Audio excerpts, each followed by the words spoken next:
ஒருத்தர் இயேசு கிறிஸ்துவை ஃபாலோ பண்ணணும் அப்படின்னு விரும்பினாருன்னா, இயேசு கிறிஸ்து அவருக்கு சொல்லக்கூடிய ஒரு முக்கியமான அட்வைஸ் மத்தேயு 16:24 அவர் அதில் என்ன சொல்றாரு?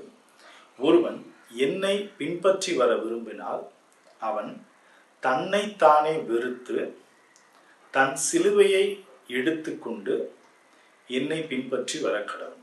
இதில் 3 போர்ஷன். தன்னைத்தான் வெறுக்கணும், சிலுவையை சுமக்கணும், அதுக்கப்புறம் அவர் பின்னாடி போகணும். இதை எல்லாரும் எப்படி புரிஞ்சுக்கிறோம் அப்படின்னா, தன்னைத்தான் வெறுக்கிறது அப்படின்னா என்ன? தன்னைத்தான் வெறுக்கிறது அப்படின்னா நல்ல ட்ரெஸ்ஸு போடாமல் வெள்ளை வெளியேன்னு ஷர்ட்டு பேண்ட்டு போடுறது, பெண்களாக இருந்தால் வெள்ளை கலரில் சாரி சுடிதார் மாதிரி போட்டுக்கிறது, நகைகள் அணியாமல் இருக்கிறது, பவுடர் போட்டுக்க மாட்டாங்க, தாடியெல்லாம் வளர்த்துக்குவாங்க. இதுதான் தன்னைத்தான்